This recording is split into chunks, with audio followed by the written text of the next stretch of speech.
Meus queridos dirigentes, hoje a gente vai falar de um tema não polêmico. Pode ficar tranquilo que eu não vou falar nada polêmico. Mas, entretanto, porém, vírgulas, a gente vai falar de temas muito interessantes. Pesquisas e análises de dados. Você já fez uma pesquisa, já tentou fazer uma pesquisa para o seu negócio, já quando você começou a empresa, você fez uma pesquisa, tudo isso aí a gente vai fazer.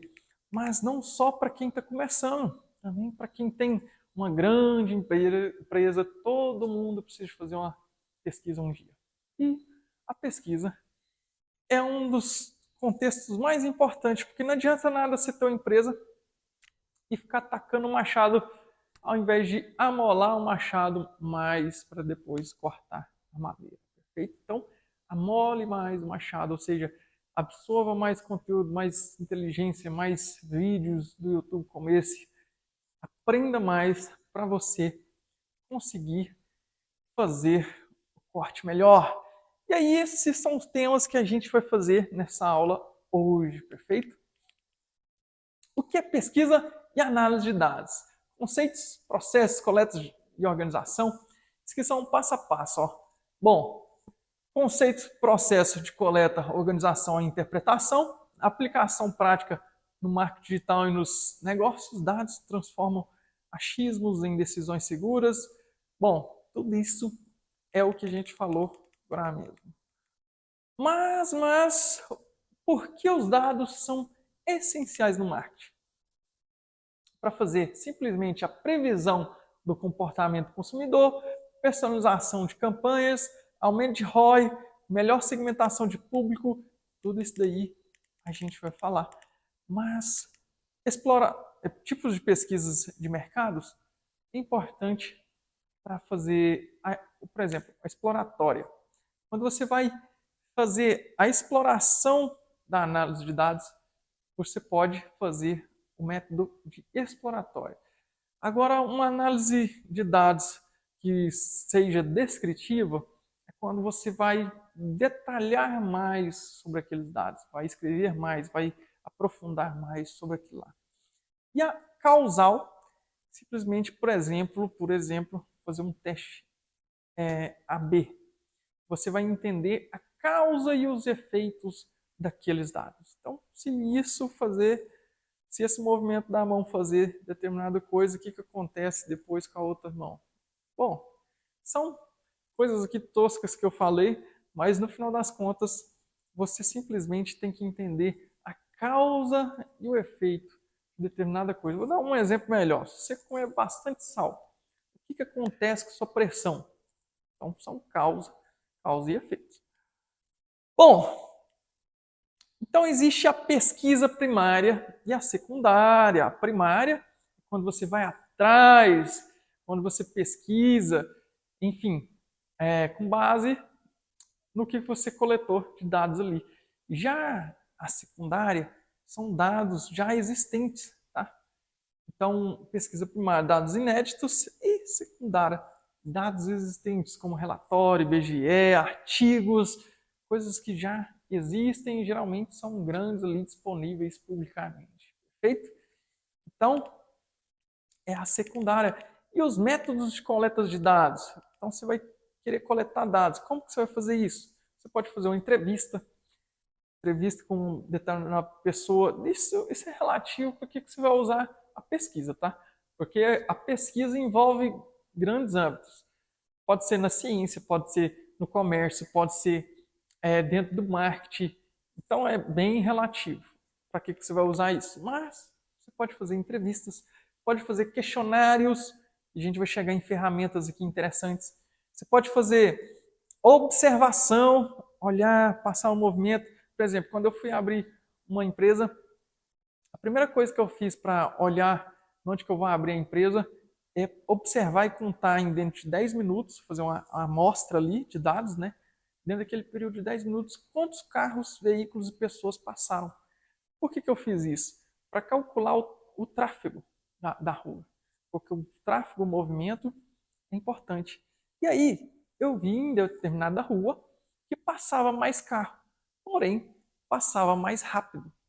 E aí, eu decidi que preferi um local que passa menos carro, mas passa mais devagar, porque eles vão olhar melhor a minha loja, a minha placa, vão dar mais atenção para isso. Imagina só uma via de trânsito rápido, o que a pessoa vai olhar no seu negócio, né? Então, pense nisso, tá? Então, a observação, a maturidade de olhar determinada coisa é importantíssima. E também tem a experimentação. Vamos experimentar? Vamos abrir nesse local, ver o que rola? Não rolou? Vamos trocar de lugar? Mas tanto que era melhor se você não fizesse uma observação antes, né? Mas também existe a experimentação de baixo custo e você pode fazer isso. Por exemplo, um tráfego. Você vai rodar campanha AB e você vai experimentar qual que ficou melhor. Beleza, tranquilo, você vai gastar pouco dinheiro para fazer isso. Já a automação com ferramentas digitais também é um método de coleta de dados. Perfeito? A IA, a gente vai falar muito sobre isso e é a nova tendência. Aproveite a nova tendência. Acompanhe as tendências. A IA é a nova tendência. Engula isso. Tem gente que ainda não aceitou, não vive com a inteligência artificial e vai ser menos competitivo no mercado. Tá? Bom, fontes de dados. Existem as internas e as externas. As internas que está dentro do seu negócio ali, o CRM, o histórico de vendas, as redes sociais. Já as externas é a concorrência, estudos de mercado, dados públicos, enfim. Essas duas formas ali são bem importantes para o seu negócio. E como montar um plano de pesquisa? Simplesmente você vai definir um objetivo. O que eu quero? Para onde que eu quero ir nessa pesquisa? Depois você vai fazer uma escolha de método, é o que a gente falou anteriormente, as escolhas de método. Você vai desenvolver um questionário ou um roteiro, tá? Pode ser no Keep, enfim, várias ferramentas que tem para isso. Você vai selecionar uma amostra, ou seja, você vai dentro daquele determinado público, você não precisa fazer para todo mundo. Você pode fazer para uma amostra, uma determinada quantidade de pessoas. E você vai executar com controle de qualidade. Então, você vai sempre analisar, vai otimizar para ver se realmente é interessante. E aí, essa daí é como montar um plano de pesquisa, perfeito? Já as ferramentas, que é uma das partes que eu mais gosto, é as ferramentas, porque as ferramentas otimizam muito tempo, ajuda muito a você ganhar dados, enfim. As ferramentas é de extrema importância. E o Google Analytics é uma ferramenta de análise até secundária ou primária, porque ele depende também do que você está analisando ali, mas o Google Analytics é para analisar o seu site, para quem não conhece, tá? Por exemplo. Então, seu site está rodando um tráfego ali, e aí você quer entender os dados ali, você transfere para o Google Analytics ali para ver se realmente é interessante aqueles dados, tá? Se a quantidade de pessoas que estão entrando, saindo, onde que ele está chegando, se é no Brasil, se é no estado. Bom, você vai analisar aqueles dados no Google Analytics. O Excel, nem se fala, é uma planilha, mas importante para você fazer também essas pesquisas. Para se organizar também, né? Tem o Python também, que é mais para programadores, mas também é uma opção para fazer uma pesquisa e análise de dados. O Tableau, né? Ou Tableau, que é no inglês, né? E o Power BI, que também no inglês. O Power BI e o Tableau, vamos falar no português, né? Tableau, né? É basicamente a mesma coisa. O que é? Basicamente para você é um painel, um dashboard ali que você organiza as informações para você analisar seus dados, tá? O Power BI é da Microsoft e o Tableau é da Salesforce. Também foi o fundador da Tableau, foi 2 ou 3 pessoas que eram da faculdade de Stanford. Logo em seguida, ela foi vendida para Salesforce, tá? Bom, existe também Typeform, que são coisas diferentes. Typeform mais é para você criar formulários. Tem também o Google Forms também, para você criar formulários do Google, tá? Mas o Google deixa a desejar um pouco nesse quesito. Só que o Typeforms e o SurveyMonkey são ferramentas pagas. Até certo tempo, não sei se ainda tem, mas o SurveyMonkey eu já usei bastante para criar pesquisas gratuitamente, tá? Até 100 respostas em uma pesquisa. Já hoje eu não sei se é tudo pago, se é tudo gratuito, vai ter que se atualizar aí. Mas o Typeform, o SurveyMonkey, é simplesmente para você criar formulários ali e fazer essa coleta. Já o SEMrush é uma ferramenta bem robusta para você analisar tudo. Ele tem como sincronizar com o Google Analytics, ele sincronizar com várias coisas, e ali você tem um bancão de dados ali para você estar conseguindo gerenciar todos esses dados, tá bom? Já os fundamentos e análise de dados tem como princípio ali, você vai fazer simplesmente a limpeza de dados, as estatísticas descritivas, análises exploratórias, o EDA, né, que é no inglês ali, e a visualização de padrões de tendência. Tudo são fundamentos ali para você analisar seus dados. E aí a gente parte para a análise de regressão, que é basicamente a análise de regressão é quando tem uma variável dependente e outra independente. Vou dar um exemplo aqui. Existe, por exemplo, uma variável independente de comer o sal. Existe uma variável dependente de medir a pressão. Então, você faz uma análise com base nesses dados. Quanto mais como sal, mais aumenta a minha pressão.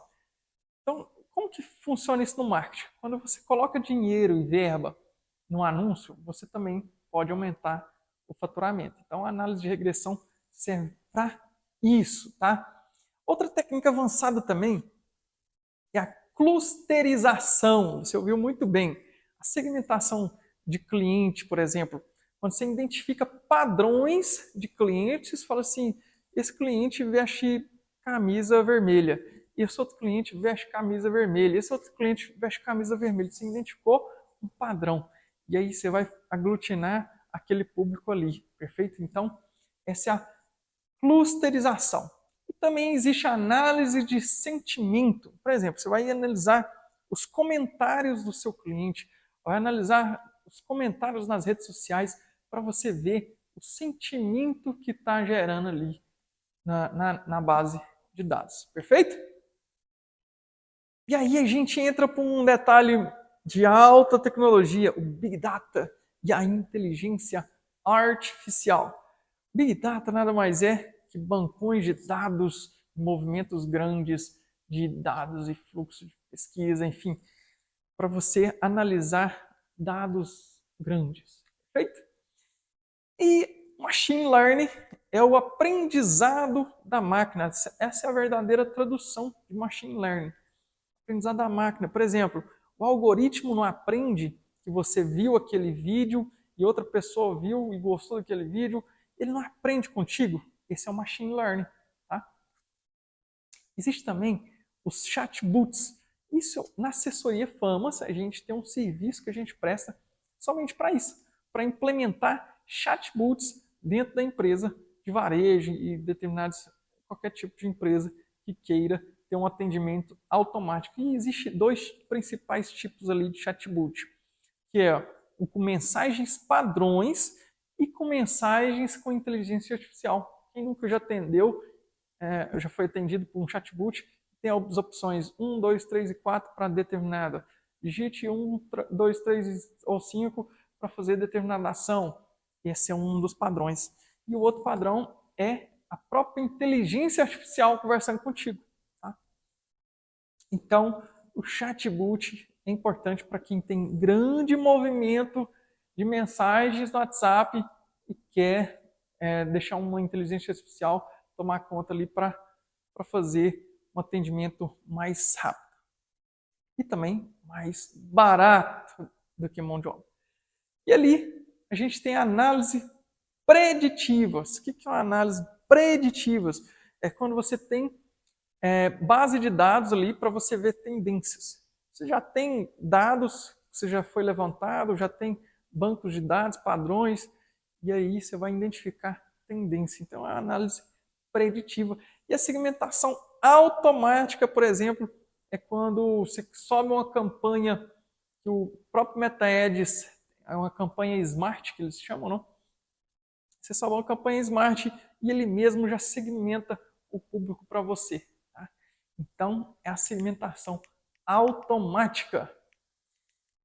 Já as aplicações práticas no marketing, você pode utilizar a otimização de campanha em tempo real, a personalização da jornada do cliente, a previsão de demanda, o monitoramento de reputação, tudo isso daí você vai estar utilizando para as pesquisas e análise de dados dentro do marketing, perfeito? E aí, a gente tem as principais KPIs no marketing baseados em dados. O que é KPIs? São métricas. Então, o CAC, por exemplo, é custo por aquisição. Quanto que custou um determinado cliente? Esse é o CAC. Lembrando que isso daqui são as 3 coisas mais utilizadas para identificar se a startup é viável ou não. Quando alguém vai comprar uma startup, uma das primeiras coisas que ele vai te perguntar, se você tiver uma startup, é qual que é o seu CAC, qual que é o seu NPS e qual que é o seu LTV. E aí, o CAC é o custo por aquisição, o LTV é o valor do cliente ao longo do tempo, ou seja, quanto que o seu cliente comprou determinada em todo o tempo de sua vida. Quanto que ele gastou contigo em todo o tempo de sua vida? Quanto que ele faturou em todo esse período? Esse é o LTV. E aí por isso que está vindo muitas assinaturas, modelo de negócio de assinatura. Por quê? Você tem mais previsibilidade e você consegue ver quanto tempo o seu cliente está contigo. Você tem um LTV mais claro quando você tem um plano de assinatura. Já o NPS é a lealdade do seu cliente. Quem nunca fez digite, por exemplo, você vai contratar um Uber, todo aplicativo de carro e tudo, sempre tem um NPS. Esse motorista merece quantas estrelas? 1, 2, 3 ou 4, 5. E aí você dá 5 estrelas, vai outro dar 4, vai outro dar 3, vai outro dar 5, e depois eles somam uma nota lá de 4,7, por exemplo, para analisar o motorista. Mas, enfim, isso também é utilizado no comércio para você analisar o cliente também, que nota que ele te dá. E aí você vai ver também a lealdade do cliente. E é isso daí. As empresas orientadas por dados crescem com mais segurança. Comece pequeno, mas comece agora. E quem domina os dados lidera o mercado. Pessoal, se você não é inscrito no nosso canal, clica no sininho de notificação, se inscreve no nosso canal e logo na descrição nossa tem vários serviços que a gente presta para agregar para o seu negócio. Confira lá que tem muita coisa importante para você saber sobre a nossa empresa. Então, fica até a próxima e te vejo para o próximo vídeo nosso. Já olha o próximo vídeo nosso aqui e já aprenda mais com a gente, perfeito? Até a próxima. Abraço!